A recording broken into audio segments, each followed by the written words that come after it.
Hello दोस्तों, आज के इस वीडियो में हम ask and it is given वाले बुक में अब्राहम हिक्स जी के दिए हुए कुछ टीचिंग्स को डिस्कस करेंगे, जो कि बहुत अहम हिस्सा होता है अगर आप लॉ ऑफ अट्रैक्शन को जानना चाहते हैं या फिर कोई चीज़ अपने और अट्रैक्ट करना चाहते हैं, मैनिफेस्टेशन की कोई भी टेक्निक आप यूज़ कर रहे हैं, तो आपको इस कॉन्सेप्ट के बारे में जानना बहुत ज़रूरी है, जिसको हम लेट गो प्रोसेस बोलते हैं।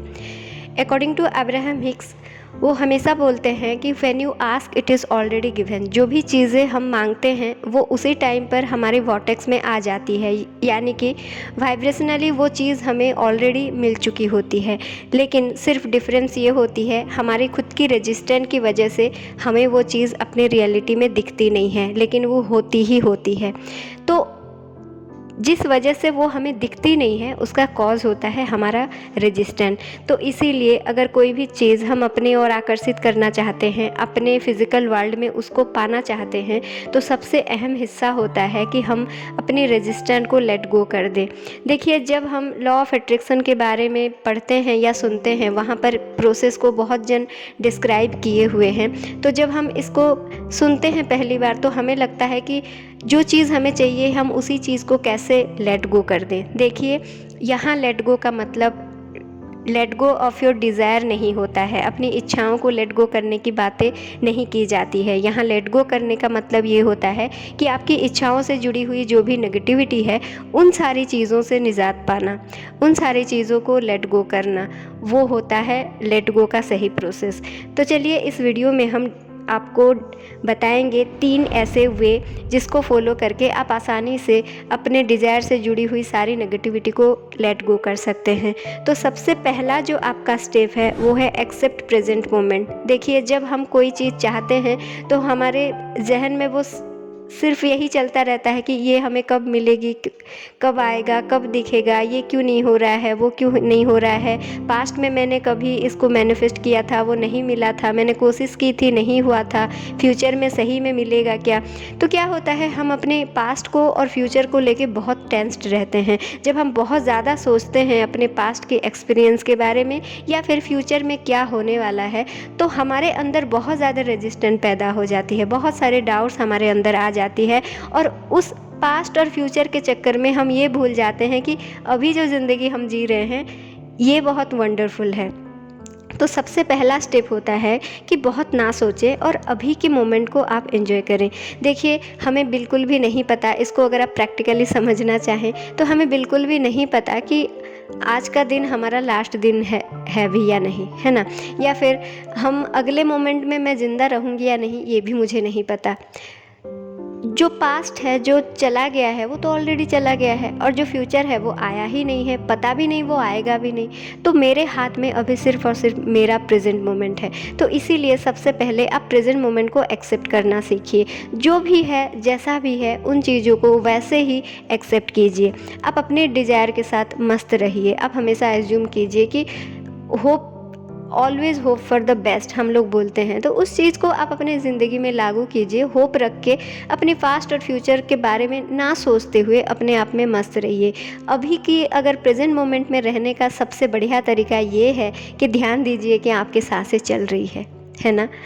तो देखिए, अगर आपकी सांसें चल रही है तो आप ज़िंदा हैं, तो इससे बड़ी चीज़ दुनिया में और क्या हो सकती है, इससे खुशी की बात और क्या हो सकती है। क्योंकि अगर आप ज़िंदा होंगे तभी ना आपके डिज़ायर्स होंगे, तभी ना आपके फ्यूचर होंगे। तो इस बात को लेके सबसे पहले खुश रहिए कि आपकी सांसें चल रही हैं, आप ज़िंदा हैं, आप मस्त हैं और अभी आप जी रहे हैं। तो हमेशा अपने प्रेजेंट मोमेंट को हमेशा इम्पोर्टेंट मानिए, हमेशा अपने प्रेजेंट मोमेंट को लेके चलिए। देन दूसरा स्टेप है कि आप अपनी रिस्पॉन्सिबिलिटी को समझिए। देखिए, हम क्या करते हैं, जब भी हमारे साथ कोई गलत चीज़ होता है या फिर कोई गलत लोग हमारे पास आ जाता है, हमें लगता है कि हमारी ज़िंदगी में जो भी गलत हो रहा है वो किसी और की वजह से हो रहा है। तो जब हम ऐसा सोचते हैं कि चीज़ें किसी और की वजह से हो रही है, तो हमें अपने आप में पावरलेस महसूस होती है। हमें लगता है कि हमारी ज़िंदगी को कोई और कंट्रोल कर रहा होता है, लेकिन नहीं। सबसे पहले ये समझिए कि जो भी चीज़ें आपकी ज़िंदगी में हो रही है वो सब के सब इसीलिए हो रही है कि कहीं ना कहीं आपके विचार उसी फ्रिक्वेंसी में चल रहे हैं। तो जो भी गलत, सही, अच्छा, बुरा जो भी आपकी ज़िंदगी में हो रही है, उसकी रिस्पॉन्सिबिलिटी सिर्फ और सिर्फ आपका है। जब इस बात को आप एक्सेप्ट कर लेते हैं कि चीज़ें मेरी ही वजह से हो रही है, तो आपकी 90% प्रॉब्लम जो है वो सॉल्व हो जाती है। क्यों? क्योंकि आपको पावरफुल महसूस होने लगता है। आपको लगने लगता है कि चलो ठीक है, अगर गड़बड़ मेरी वजह से हुई है, अगर गड़बड़ करने का पावर मेरे पास है, तो उसको सही करने का भी पावर मेरे पास है। देखिए, इस चीज़ को एक्सेप्ट करने में हमें बहुत देरी लग जाती है। अब जितना देर लगाओगे उतना ही देरी में आपको अपनी मनचाही चीज़ मिलेगा। तो इसीलिए देखिए, जल्द से जल्द आप ये एक्सेप्ट कर लीजिए कि जो भी चीज़ें हैं, जो भी गलत चीज़ें हैं, जो भी चीज़ें नहीं हो रही है, उसकी रिस्पॉन्सिबल सिर्फ और सिर्फ आप हैं। जब आप इस चीज़ को रियलाइज़ कर लेंगे तो आपकी ज़िंदगी का कंट्रोल जो है वो आपके हाथ में आ जाएगा। आप अपने पावर को फिर से रियलाइज़ कर लेंगे और उसको आप पॉजिटिवली उसको यूज़ करने के लिए आपको बहुत ज़्यादा इंस्पिरेशन मिलती जाएगी अपने अंदर से। तीसरा और जो सबसे अहम हिस्सा है लेट गो करने के लिए, वो है trust the process and take action. देखिए दोस्तों, जब हम ये किताब पढ़े हैं, इस किताब में बहुत अच्छी तरह से बार बार लिखी गई है कि आपका काम सिर्फ ये है अपने इंटेंशन को क्लियर करना, यानी कि कुछ चीज़ को मांगना, और दूसरा काम ये है कि अपने अटेंशन को सही रख के अपने आप को अलाइनमेंट में रखना। जो तीसरा काम होता है देने का काम, वो यूनिवर्स का होता है। यूनिवर्स के काम में प्लीज़ आप लोग टांग मत अड़ाए, जो कि हम हमारे लगभग सारे वीडियो में हम आप लोगों को बताते हैं कि जो यूनिवर्स का काम है उसको उसके काम करने दीजिए। अभी आप अपने काम कीजिए। आपका काम क्या है? Taking inspired action. देखिए, आप अपने आप को ज़्यादा से ज़्यादा टाइम दीजिए, अपने आप को रिलैक्स करने में टाइम दीजिए, सूद करने में टाइम दीजिए, खुद को समझाने में टाइम दीजिए, समझने में टाइम दीजिए, मेडिटेशन प्रैक्टिस कीजिए, विजुअलाइजेशन प्रैक्टिस कीजिए। जब धीरे धीरे आपकी फोकस शिफ्ट होगी ग्रैटिट्यूड की वजह से, मेडिटेशन की वजह से, पॉजिटिव एफर्मेशंस की वजह से, जब आपकी फोकस धीरे धीरे शिफ्ट होगी तो आपको अंदर से इंस्पायर्ड एक्शन लेने के लिए आपको अंदर से प्रेरणा मिलेगी। और जब आपको कोई नया आइडिया सूझे, जब आपको कोई नई अपॉर्चुनिटी दिखे, तो 100% विश्वास के साथ ये यूनिवर्स का ब्लेसिंग है ये सोच के आप उस चीज़ पर वर्कआउट कीजिए, छोटे छोटे स्टेप्स लीजिए। और दोस्तों, अगर आपको अपना फोकस शिफ्ट करने के लिए, वाइब्रेशन को चेंज करने के लिए आप अगर खुद नहीं कर पा रहे हैं, किसी की मदद चाहिए, तो आप मेरी मदद ले सकते हैं। मेरे साथ कोचिंग का सेशन ले सकते हैं आप लोग, इसमें मैं आपकी मदद कर सकती हूँ।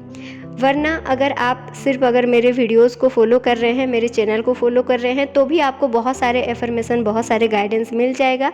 अगर आप अपने आप में भी ये सारे प्रैक्टिस को करके अपने आप को आगे बढ़ाना चाहते हैं तो भी कोई बात नहीं, आप बढ़ा सकते हैं। लेकिन बात ये है कि आप अपने आप को ग्रो करते रहिए। आप अपने साथ, अपने अंदर से और बाहर से काम करते रहिए। छोटे छोटे एक्शंस खुद के लिए लेते रहिए, अंदर से भी और बाहर से भी। तभी आप अपने ज़िंदगी में आगे बढ़ सकते हैं। इसी शुभकामना के साथ हम मिलते हैं अपने और एक वीडियो में। Till then, bye bye. Thank you so much. I got my head out the sunroof, I'm blasting our favorite tunes.